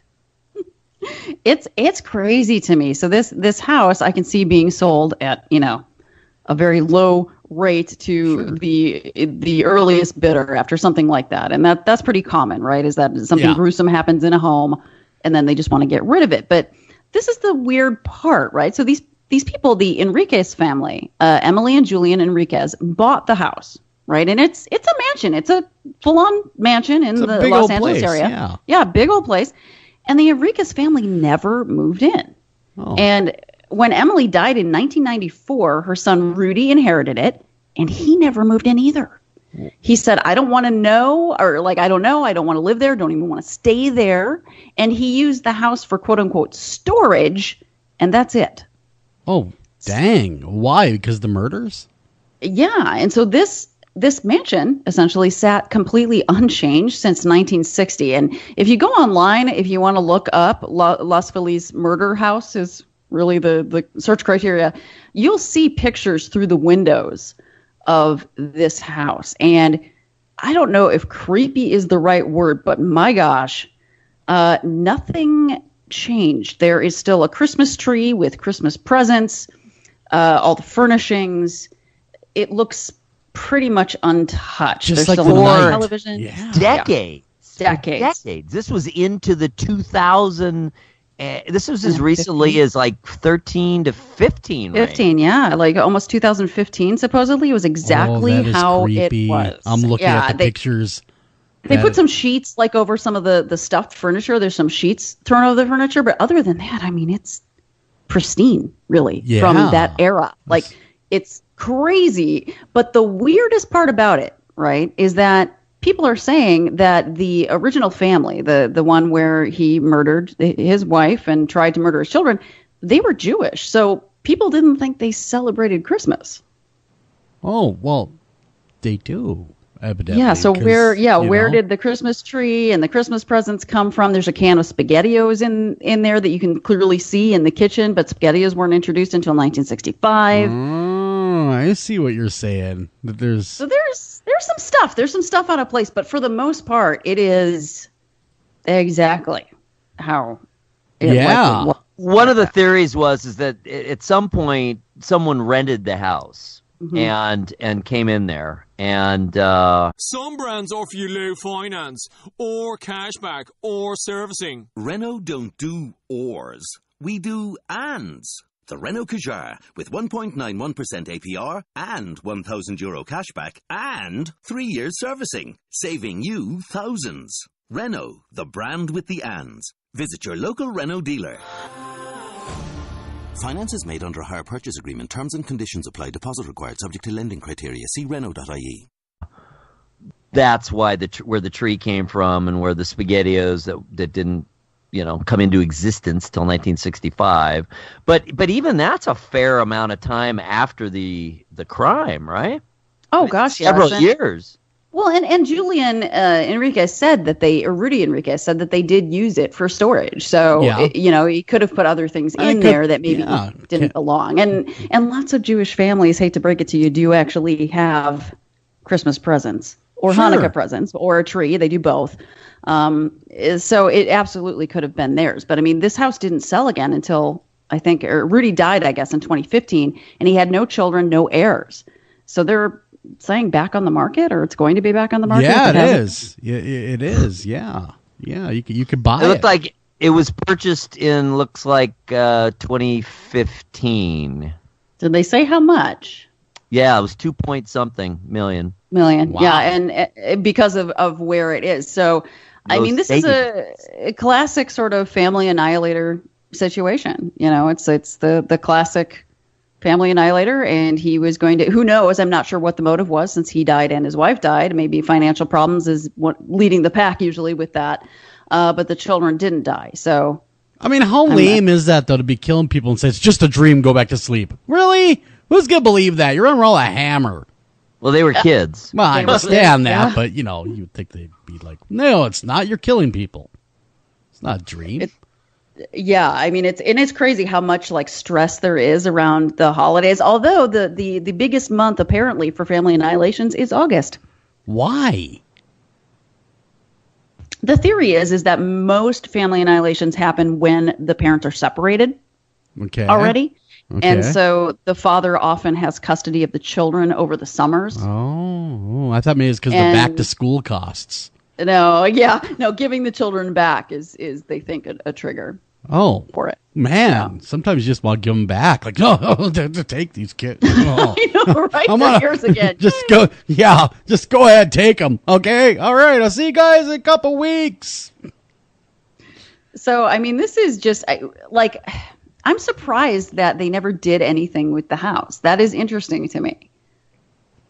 It's very strange because, like you say, it's valuable. It became more and more valuable over time as things appreciated. And boy, people were really freaked out. Now, it's not only that the murders took place there, which is, bad enough. That's creepy. But yeah, it's been investigated quite a bit as being haunted. It is reputed to be quite haunted. And that is the actual house that the murder house from American Horror Story is based on. Yeah. I had heard that. Yes. I can't say that I would be, my first reaction was, oh my gosh, look at all the antiques. I totally want to move in. So that's me. Would you care that people were bludgeoned to death there? No. No? You wouldn't worry about it being haunted? No. You wouldn't worry about someone waking you up going, Clarissa. I've been in places that are supposedly haunted before, and I usually go, not now. That's about it. Not now. I have a splitting headache, Clarissa. I'm busy. Yeah, no, I'm not. I'm not worried about it. I'm busy. Yeah. I got no time for that. Yeah. I don't get freaked out by stuff like that. It might have been a little freaky cleaning certain things out. I think that would be weird. Well, like the especially brain matter. Christmas presents. Yeah. So, hopefully that would be cleaned up. Yeah, you just never know. Yeah. So it would have been a little creepy cleaning it out, but other than that, no, not scared. Well, we got that going on right there. That's your first story of murderous debauchery on Christmas. Yes. Want to add anything? You mentioned Family Annihilator. Maybe people don't know exactly what that is. Maybe just give a quick description. Yeah, a family annihilator is a specific type of mass murderer. So a mass murderer is somebody that, the FBI definition anyway, is someone that kills 3 or more people in one period of time without a cooling off period in between. Typically, a regular, mass murder would take place in a public area. A family annihilator is somebody that focuses specifically on close family members because it is usually due to a rift in the family, and it's almost always the father. There have been cases of it being the mother, but statistically speaking, it's almost always the father, and he sees them as an extension of himself. They can't exist without him. So if he is failing in some way, he chooses to erase them too, rather than just committing suicide. And let's just face it, they're already there. They're easy to catch. That is true. That is true. It's usually this idea that they can't go on without me. Yeah. That without me, you're nothing. Exactly right. Like sometimes it's because they literally are worried. Like, what are they going to do without me because I'm the breadwinner, and they'll go through all this shame because I was embezzling from the company. Sure. So sometimes it is worry. Most of the time it's narcissistic injury. Yeah. Well, that's sad. That is sad. It happens so often. It does. We had 2 more just this last week. There was a member of the Coast Guard and a prominent member of the military. Both of them killed their entire families just this last week. My Lord. They say family annihilation happens in America about once a week, somewhere. Man, that's a very, very common mass murder event. 200, at least 250 a year more this last year. And no one ever talks about it. You don't hear it very often. Other than Clarissa. I was going to say they barely made a blip, and they're not captured in the FBI data. So, and the Mother Jones data, which is the best data if you want data on mass murderers. Mother Jones' website is the best source up for that, but they just capture mass murderers that are not family. Wow, because you'd think that the news would be all over that. Another family annihilation. News at 12. They consider it domestic violence. Right. See, that's it. It's kind of like self-limiting. You know what I mean? Mm-hmm. And so as a result, plus don't they often kill themselves too? Most of the time they do, yeah. So it's like it's done, it's over. We can't talk to the perpetrator. Next story. Yeah. All right. Next. Yeah. Moving along. Well, speaking of which, let's do that. Chicago teen kills aunt's boyfriend, puts his head in bed as festive gift. What? Wait, watch The Godfather? Wow. Yes. All right, this was 2013. Chicago teen murdered and mutilated his aunt's live-in boyfriend on Christmas Day, 2013, and then left his head and other parts in her bed because he, quote, wanted to leave his aunt a present. Wow. The decapitation was the grisly culmination of a feud between 18-year-old Alexis Valdez and his aunt's boyfriend, Sylvester Diaz-Hernandez. That's quite a name. Yeah. Authorities said, he was 41, by the way. Police went to the home that the three shared early Christmas Day after Valdez called 911 to report a dead body in the house. How did it get that way? Prosecutors said. When the operator asked him if he had tried performing CPR on the victim, Valdez laughed and said the body had been decapitated. You dumb biatch, prosecutors said. When police arrived, they found Valdez covered in blood.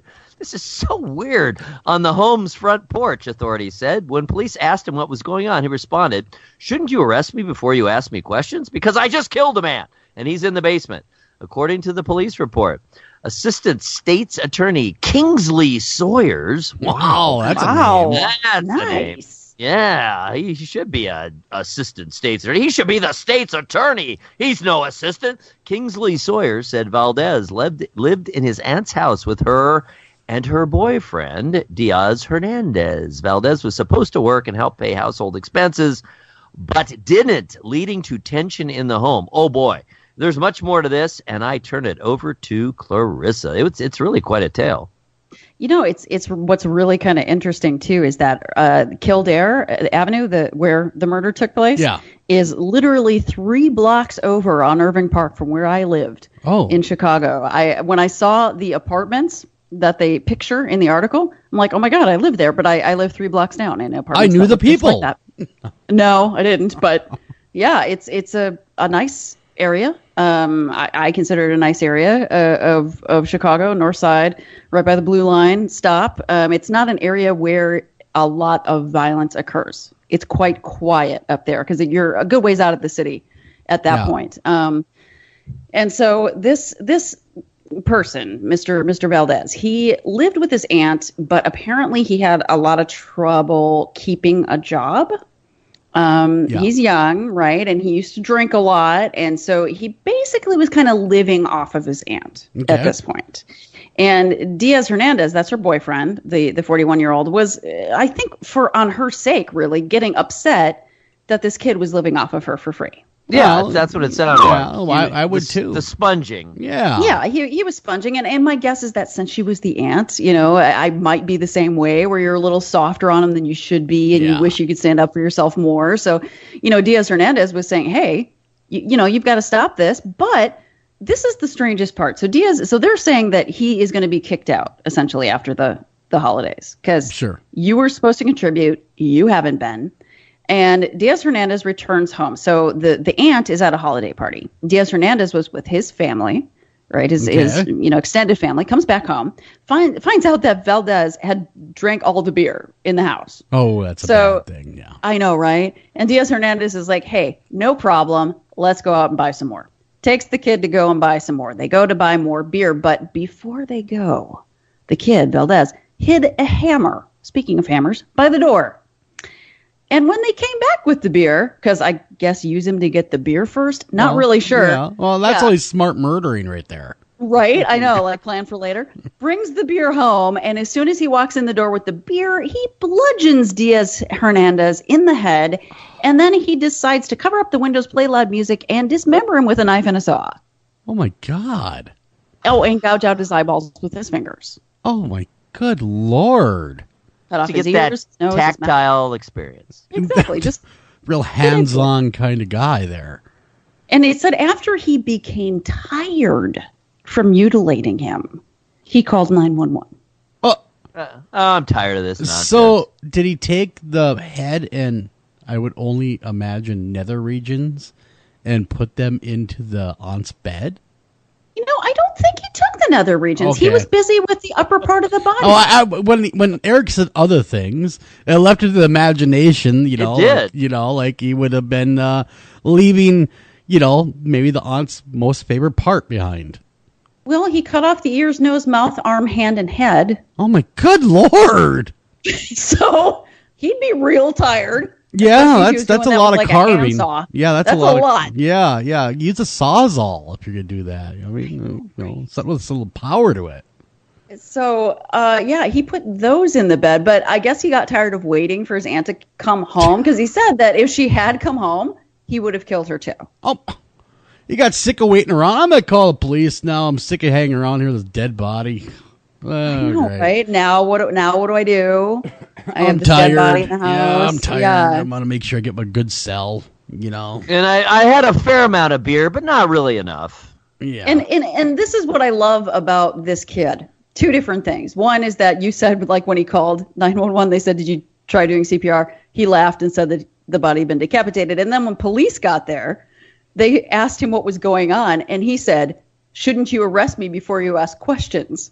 He was a snippy little guy. He was. How old was he? He's right, though. Yeah. You're supposed to read Miranda and all that because you can't admit other stuff. So, yes, they should have arrested him first. Yeah. Oh, and he's 18. And, Yep. and he's obviously, did he get the death? No, did they have the death penalty in that state? I can't remember. Yeah, I believe they do. And did he get it?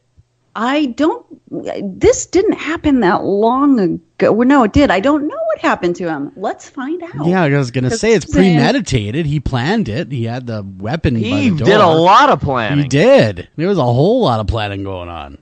Oh God! I mean, this is definitely. I'm hoping that he took a deal because I'm thinking he's not quite right in the head. I would imagine he's not. And mutilation and all and murder. He got 33 years. Oh, so his life's really over for all intents and purposes. Well, but with good behavior though, he'll be out in 25, and he was only 18. Yeah. He'll be out in his early 50s. His life is not over. Well, that's true, but he'll never be able to walk the streets a free man.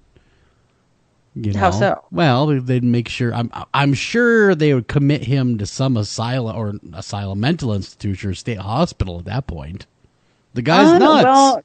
Well, that's being declared unconstitutional, and I agree with it. If you're going to send him to prison and not a mental institution, they're competent. So they're either competent or they're not. My guess is he'll be out in 20, 23, 25 years. Because that's what they do here in my state is... I know. It's unconstitutional. Well, and I agree with that wholeheartedly. And they still do it. That's not cool. That isn't cool, but they're still doing it as we speak. So, they don't like the Constitution in my state. Apparently not. I know, right? Like either they're not guilty by reason of insanity and you lock them up forever in a mental institution, or they're guilty and they serve their time and they get out. That's really how it should work. Well, that's how it should work, but not here. It's like, wait. We're going to civilly commit you now. But mostly just for sex offenders, correct? Yeah, I think. I'm not sure. I'm not completely sure. But that happens here as well for sex offenders, and they're starting to sort of rethink the wisdom of that. Well, they do their time. Aren't they free after that? I mean, it's the whole reason. Yeah, I mean, you can solve that by making the sentences longer. That's all, 500 years. Yep. Okay. You rape somebody, forget it. Moving along, or do you have more to add to this story? I don't. I do think that he is probably either mentally ill or you know what I mean. Those are clearly not the actions of not a normal, completely sane person, not a normal thinking person that would be able to function in society on any kind of normal level. Would be murdering people with hammers and cutting them up with then cutting them up. I know, especially when he doesn't seem to have any history or juvenile history of violence that I'm aware of. It's very, very odd. He was just mad because he didn't want to get booted out. Although, can you imagine being like the mom? Because this was his aunt. Like, wait, he did what? Like he's living with you in Chicago, and then Do we know about the parents? Yeah, we don't. I don't know about the parents. And I wonder if she moved after this. I would probably. That's the thing. Like, if it was Like, no, I would buy a house where someone was murdered, but if it was somebody that I personally knew, no, I'd move. I got a quick story for you. I have an aunt and uncle. My aunt's dead now, but they're my uncle's son, her stepson, my aunt's stepson, committed suicide in their bedroom. Murdered himself? I know, murdered himself. He committed suicide with a rifle. I kill me dead. I did. Boom, dead. And right in their bedroom, they stayed in the home and slept in that same bedroom. I never could figure out, how can you stay there and sleep in that room where that happened? It's insanity. I was going to say, some people can't, let go. And especially when it's a suicide, I think it's really hard on people. So it was just maybe odd. she didn't want to leave the place that he had always known. But yeah, that would be it was weird. A little. I'd at least make it the guest room or something. At least just don't tell them. And by the way, that was jelly on there. That's just jelly stain. Don't worry. Don't worry about that. Yeah. Don't even ask. All right. Aye. Yes, people are strange, aren't they? They definitely are. Not to make light of suicide, by the way. No, that is not to make light of that at all. And we again, all take it very seriously. Yeah, and just to remind everyone, this is actually one of the harder times with suicide, right, Dr. Cole? It's on the rise. So absolutely, and I don't. Yeah, I do take it seriously, and like I was saying before, try to get out of the house, even if you don't have family nearby. Volunteering at animal shelters, just surrounding yourself with people is probably a better option than staying home alone. Absolutely. Unless you're Macaulay Culkin. All right. Oh yeah. I saw. All right, moving along. This one is. None of them are, friendly bedtime stories. No. This one's particularly grim. Father dressed as Santa guns down entire family on Christmas Day. Yes. Sounds like a premise of a movie. Talk about family annihilation. He not only wiped out his own, he wiped out another family just for the hell of it. All right. Family friends say a Texas father accused of killing 6 relatives in a 2011 Christmas Day murder-suicide was struggling financially and hated the fact that his estranged wife was doing well. Man, that just falls right into what you were saying previously, Clarissa. Yep.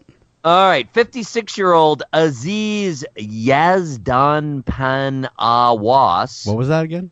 Yazdan Panawas. I got it down there. Dressed as Santa when he fatally shot his estranged wife, their 2 teenage children, and 3 other relatives.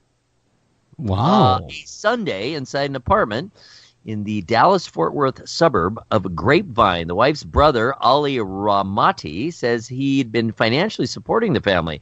He says Yazdan Pana. Wait, that's a different spelling. They ran was together in that last sentence. It's Yazdan Pana. It's way better now. Yeah. Had been unemployed for more than a decade. Well, that's a long time.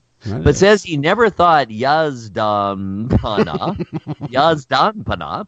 Is it that sounds Iranian, is it? I bet it is. Persian.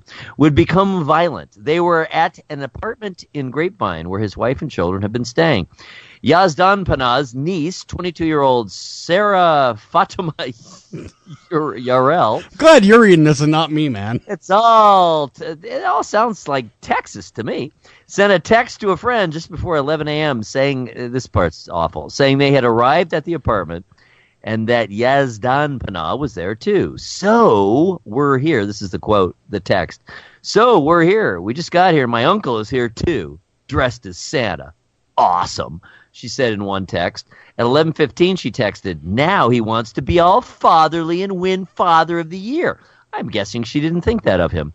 Grapevine Police, Sergeant Robert Eberling said police believe that after Yazdan Pana shot his six family members, he called 911 because, he knew what the Chicago kid had done at 11:34 and then shot himself. Police arrived about 3 minutes later and found everyone dead. It appeared they had been opening presents around their Christmas tree just before the attack. This one really is a Christmas murder, man. This isn't near Christmas. This is opening presents shot by Santa. A recording of the 911 call released, not yesterday, obviously, but when the article was written, revealed someone saying, "Help, help," and then, "I'm shooting people." What, you want help in shooting people? What's... Police say those words, muffled by the caller's labored breathing, couldn't be heard by the dispatcher on Christmas Day, but were audible when investigators used a different software system. They believe the call was made by Yazdan Panal. Well, I'm guessing it was. So there's the setup. What do you think of this mess, Clarissa? Well, the worst part, by the way, is that there was another case exactly like this, but it happened in California. So not that long ago. Yeah. So I decided not to use that. It's the West Covina massacre. Also showed up on Christmas and shot the 8-year-old when she answered the door and everyone inside. So I also dressed as Santa Claus. But this case, along with that one, it speaks to an extremely disturbed personality. It's somebody that is extremely narcissistic and at the same time insecure. Right, which often go hand in hand, actually, and different. They were both different nationalities, so I'm not going to read anything into that. It's just the fact that he did not like that the family was going on without him, and this case was so illustrative to me because of the text that his niece sent. Right, so at 11:34. Was when 911 was called. So that's when the shooting is in progress, right? And at 11:15, his niece texted, now he wants to be all fatherly and win Father of the Year. So this is what they thought about him. Yeah. Yeah. This is what even his extended family thought about him. Yeah. So they clearly really look down on his ability to be a provider. And disdain for the man. Yeah. Yes. Obvious disdain for him. I am in no way blaming them, and it is not their fault. But he is clearly sensing this, and I'm guessing sort of brought it on himself. But instead of trying to be a good father, he shows up there because he's so angry that they are getting along without him. And he obviously planned this. Oh yeah, it was probably quite extensive plan. Right, because he had to. They said that the guns were purchased legally. Right, he had the guns. He had to get the Santa suit. He had to plan. He had to know. Like, he was not invited to this Christmas party. He had to find out about it. He had to know where it was. Gotcha. He knew who was going to be there. He brought a 9mm and a .40 caliber. He absolutely knew what was going to happen. And then he even tried to stage the crime scene by putting the guns into his, at least some of that into his dead brother-in-law's hand to make him try to frame him. Yeah, to make him look like the killer. God. Oh, wow. Think of the not dark, but the black workings of that mind leading up to that.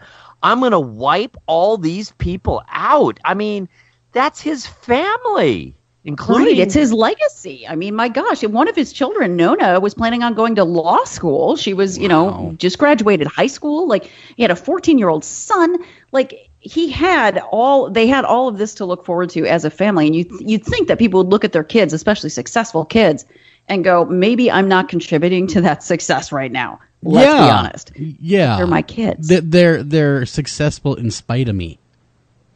Right? Yeah. Yeah, instead of just... So good for them. Yeah. Not, I'm going to kill them. Yeah. How dare you be successful when I am not? Yeah. Wow. Man, that is so grim. That is waiting to the opening presents and then gunning them down and then trying to stage it. Man, what a coward. That's a real cowardly act. Well, and actually, I mean, all family annihilators are the pinnacle of cowardly. They are. God, it's lower. It's absolutely the lowest of the low. Like, suicidality is one thing, and I understand it absolutely. But to want to take your entire family with you, I got no words for that. No, that is that. Yeah, there's just nothing to really describe that because, you're killing your own legacy as well. I mean, you're wiping everything that you could have been off the face of the earth right there with that annihilation. And it boggles my mind that anybody would, their children, especially their children, would want to do that. You're not only saying there's no hope for me and my generation, i.e., husband or wife, or their brothers and sisters, as in this case, but there's not even any hope for the next generation. It is so narcissistic. It is so it's beyond that. It's solipsistic. It's saying I am all that counts in the world. Yeah. I am all that is real in the world. That's what that says. Yeah, it does, and that's a sad state of affairs. And what if family annihilators on Christmas? That strikes a nerve even more. But like you said, it just seems to be more in August, which is crazy to me as well. All of it's crazy. To be honest, it is a very dark thing. I don't often see that because we were talking about they often commit suicide or they usually take themselves out as well. So it's very rare for me, even though I talk to murderers and read accounts of interviews with murderers all day, every day. That's all I do. Yeah. I don't see them very often. It's extremely rare to have a family annihilator like the John List variety that kill their entire family and then move on. There are some, but it's very, very rare. It's so exceedingly rare that there have only been a handful in 12 years of my doing this. And it is always a scary window that you're looking through because it's so distorted. It's so distorted. Do you find as to what anybody would as think. a psychologist? Do you also find it fascinating at the same time when they are alive to maybe tiptoe through their minds? I would say to be honest, I would say at the beginning of my career, I did. At this point, no, because I would have to say that I know that with a lot of these types, the pathology is there, but it doesn't go deep like you think it's going to. You think you're going to be wading into these deep waters, like they do in the movies. Yeah. And it's not. It is shallow jealousy. I was going to say shallow jealousy. How many Hannibal Lecter calibers have you actually interviewed? They could go that guy could have been Hannibal Lecter. 2. Oh, well, that little? Man. That's it? Oh. Yes. Oh. And it's the onry time ever in my career that I ever actually got the chills with anybody. And I've talked to many multiple murderers, multiple murder and rapists. I never get the chills. With these two guys, I did. Wow. What was it about them? Like I keep telling people, psychopathy is quite rare. It is pretty rare. It's only 1 to 2% of the population, and it's not always evil, like I've talked to you guys about. It's not always terrible. So when you meet psychopathy and it's terrible, I'm telling you, there's a feeling in the room. There is an electricity about it that you feel like it just basically it's like they're the cat that ate the canary and you only figure out you're the canary when it's too late. Oh wow. That's how it feels. Man, true predators. For real. Predators. Yes. They don't feel. They don't feel completely human.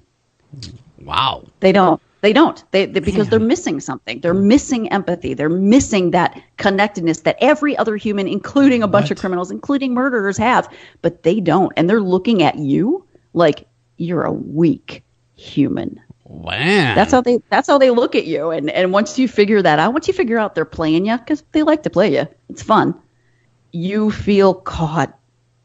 And it's scary.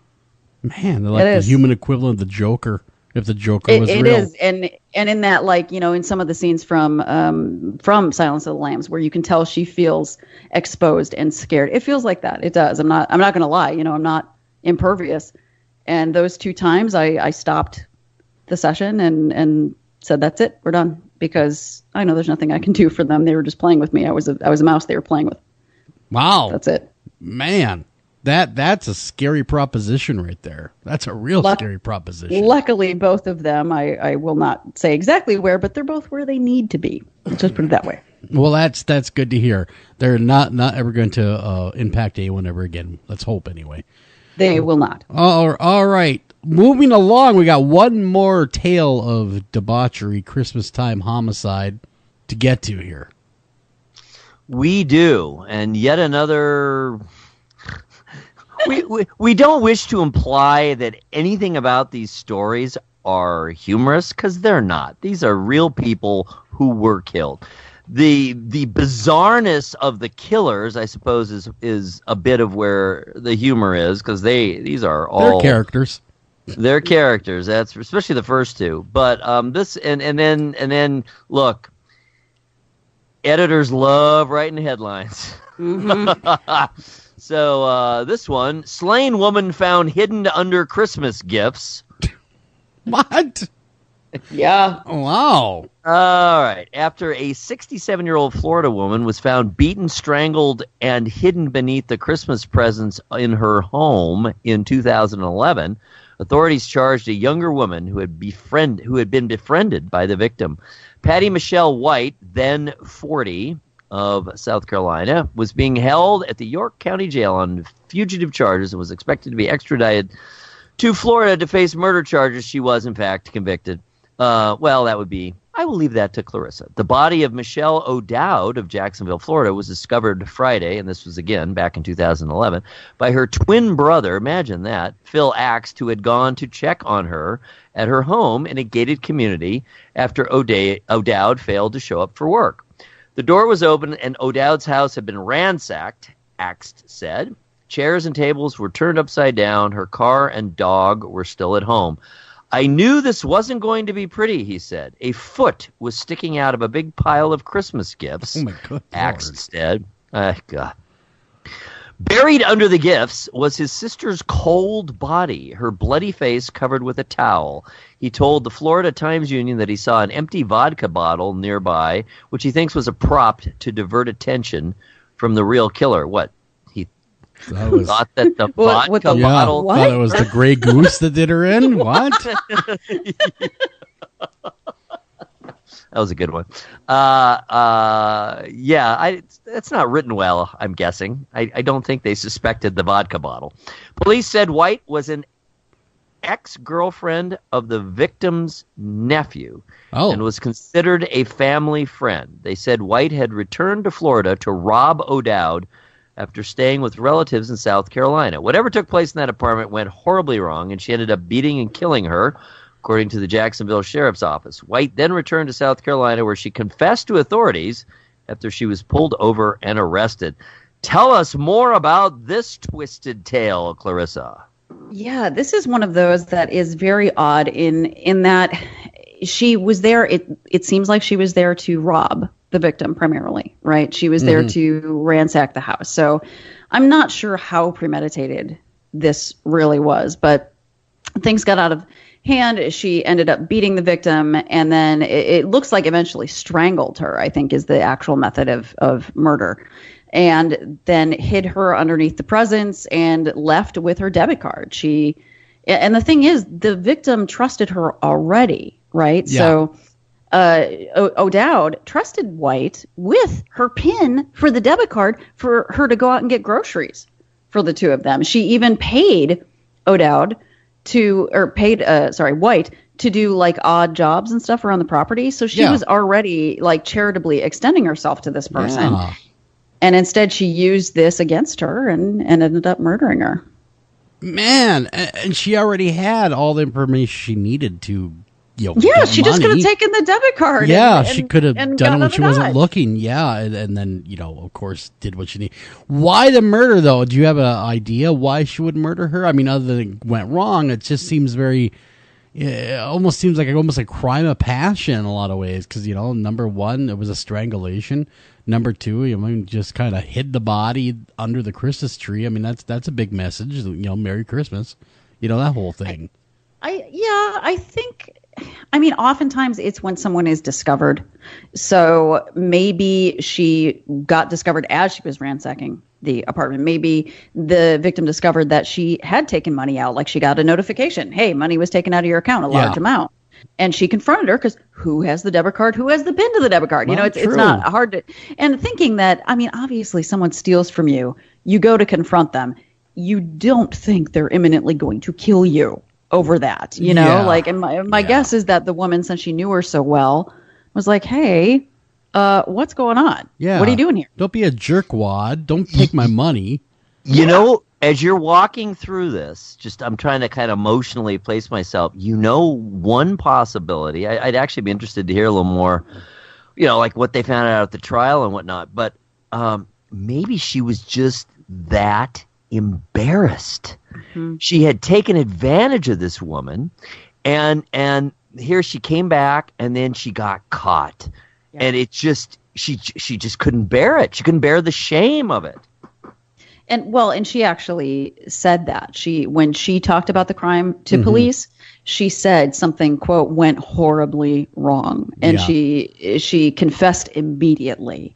I think you're right, Eric. I think this was not premeditated. I think it was premeditated to rob her.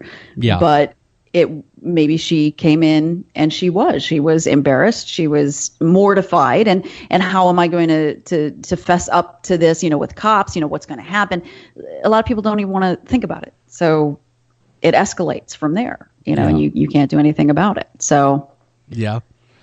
Wow, man, what a sad state of affairs though, robbing her, of course, the lady that was doing her a favor by giving her money and doing odd jobs and trusting her with important information like her debit card PIN, really taking her in, and then using that kindness, or at least perceiving that kindness as weakness, and then killing her.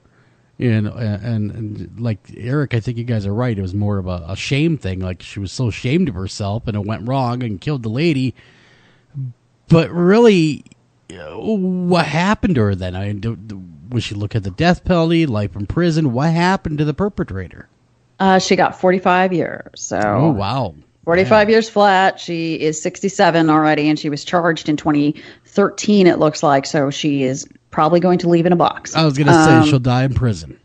Yeah, she's going to leave prison in a box. And it's so sad for such small things. And I guess, like, you know what? It actually, this is weird, but it all kind of circles around to getting my identity stolen in this way. In that, in her case, right, she was stealing. She was ransacking an apartment. Big deal. She stole $500, then $500, so $1,000. I know that that's a lot of money for a lot of people, but in the grand scheme of life, big deal. And this is what I was trying to tell the kid that stole from me too, is that sometimes you don't control everything around you. Mm-hmm. In fact, you never do. You just control what you're doing. And when you introduce something like crime into it, you never know what's going to happen. And you can get caught up and violence occurs. And I think that happens more often than not. People should watch Blood Simple. Remember that movie? It's the first Coen Brothers movies, right? Or the first big one anyway. And man, things just spiral out of control. One thing leads to another. And more often than not, that's actually what I see. I'm, even with lifers, I'm not necessarily seeing hardcore stone cold killers that planned everything. I'm seeing kids, I'm talking 20-something, early 20-somethings, maybe late teens, that go into a situation where they think, we're going to pull off this heist. And then the person's home, or the person introduces a weapon because they're trying to defend themselves. And then the kid is younger and stronger and full of adrenaline, and things go wrong. And it's like, just nothing is worth it. No property is worth it. So to all those people that, that's the thing, like, Christmas is kind of the season of stealing. It happens a lot around the Christmas holidays. Please just remember that nothing, I don't care what you ordered from Amazon, it is not worth your life. Not ever. So if you're being robbed, the best course of action, I know people are going to argue with me, but I'm telling you, statistically speaking, get out, leave through a back door. Yeah, that's true. You're right. Who cares? You're right. And and that's the thing. Another thing people don't think of it is, if you do, let's just say you decide that you are going to shoot the perpetrator, you may end up in prison. Oh, absolutely. For doing that, so it's not carte blanche. They're in your house and you just kill them. No, No, and actually, honestly, that's actually best case scenario. The statistics prove out over and over again. Sorry, I'm a scientist. It's just my job. That if you introduce a firearm into the situation, if you don't know how to use it very well, and you don't know who exactly is in your house, the chances are it will be used against you. Yeah. Your own gun. Get out. Yeah. I don't care if you're 6'7" and you practice with that gun all the time. Leave with your life and your family. Yeah. Yeah, nothing's worth it. And go Merry Christmas, robbers. That's why you have insurance. That's why you have insurance. Nothing is worth your family's life. Yeah, that's so true. So true. And, like this kid that stole from you, it might have been a turning point in his life to where he would have got help. Yeah, I very much hope moment. so. I very much hope so. He's of the age and doesn't have the criminal history. And I called his probation officer. I'm going to continue to call his probation officer and check up on him. And I will say I shocked everyone at the courthouse. That was fun. They were absolutely shocked. Even the judge is like, oh, wow, okay. I wasn't expecting that. He's like, I've been doing this a lot of years. Nobody's ever done that. But I do believe in second chances, especially if nobody was physically injured. And I wasn't. It was $80. And I wanted to give the kid the message that this time it's $80. But what if next time it's somebody's life, or it's somebody that needed those $80 for medications that would save their life? You don't know what you're walking into. Yeah. Keep that in mind. And if you had just knocked on my door and said, I'm indigent, I don't have anywhere to sleep, can you get me some help? Guess what? My answer would have been yes. Yeah. Well, the thing of it is, too, is you get someone that's that young into the prison system, they learn from the veterans, don't they? The veteran. Oh, God. Cons, I mean, just, Yeah, and I could tell he hadn't quite yet. Like I said, he was sitting next to some other guys, and his leg was tapping. Going. And he saw the reason I knew it was going to be okay, if this makes sense, is that he looked out into the gallery and he made eye contact with me and he couldn't stop looking at me. He knew me right away. Yeah. I knew he knew I was his victim. Yeah. And that said to me, there's still hope. Yeah. Yeah. Because, that young, so impressionable, they hit prison with the guys that have been doing it a long time. Yeah. And you sitting there with them, you learn to become a better criminal. And I wanted him to know that, no, I'm not just a victim. I'm not just a pushover. And I'm not somebody that's just going to come up here and be mad at you, because that's easy. That's easy to do. I'm doing the hard thing, which is to say, why did you do this? You don't have anybody that's going to stick up for you? Fine, I will. Let's get past it. Yeah. Yeah. Because I don't want you to turn out like that. It's yeah, because, that individual could easily become anyone in the story. In these stories that we, it's just, especially this last one where it spiraled so clearly out of control. Like you said, you introduce something into a situation, a firearm. You're right. The stats bore out that, you produce a gun and you're not, it doesn't matter if you're at the range every day, you're not used to being in that situation to have to use that gun in that way. No, and a lot of these, guys, like a lot of them are on drugs, right? And they're superhuman strength, if they're on meth, they're jacked up anyway. They have a lot of adrenaline running through them. Maybe you're just waking up, maybe you don't know what's going on. You don't know who's in the house. You don't know how many there are. Yeah. Do yourself a favor and get out. A lot of guys don't want to do that because they're like, no, I'm going to protect myself, protect my property. Protect your family and leave. Yeah. Like that. Again, is the most important thing. You're absolutely correct. And that's the thing, you have to use your head and understand it's just stuff. It's just stuff. That's all it is. They make TVs every day. They don't make families every day. Yeah, exactly. And these people that can't get over that my family's moving on, with the family annihilators, like my family's moving on, they're doing something I don't agree with, again, like 10 years from now. Is that going to be important? No, what's going to be important is those people you argue with over the dinner table all the time. Yeah. You'll miss them when they're not there. Yeah. And it's a very stressful time of the year for all families. You're not necessarily getting together with people you necessarily like. What? Yeah, I know. How many people could say, hey, man, I love my family. They're the greatest people on earth. Oh, hell no. There's a reason why we avoid each other most days of the year. Yeah, exactly right. And then you feel like this pressure to who's giving the best gifts, who's doing better than so-and-so, who had to say they lost their job, and who's actually snickering about it. There's all these things that go on. Then there's always the weird uncle. Yeah, right. Where you're like, oh God, him again, that drinks too much. And there's a million different dynamics in families. But when you think about these stories and these stories that happen over the holidays, like, just remember, it's not about Black Friday and the best deal you can get. It's about looking at your wife, your kids, your husband, and your brother, the annoying parents, and knowing how much you actually do love them. Yeah. That's what matters. That's true. That is true. That is really what does matter. And again, you can read more stories like this. If you're just tuning in and you really enjoyed what you heard tonight, visit thecriminalcode.com. That is Clarissa's website.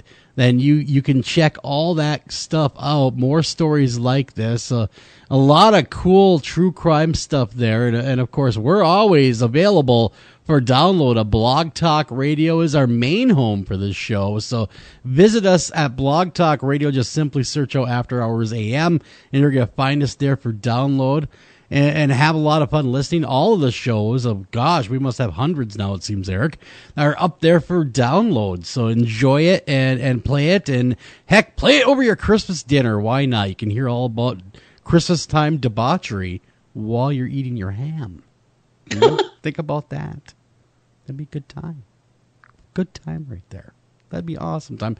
Now, remember, if you are not busy this coming Saturday, or even if you are, drop everything and head over to the Aurora School of Music.com, where you can help Eric out with the benefit that he's putting on in the name of his dad, Ray Olsen, and he was a big champion of the arts in school. So make sure you check that out. Again, that is at the Aurora School of Music.com. Until next time, everyone, take care of each other, love each other, and just do the best you can, get through the holidays. We love you, and Merry Christmas. Thank you for listening to this edition of After Hours AM, and please remember to like us on Facebook and also follow us over on Twitter.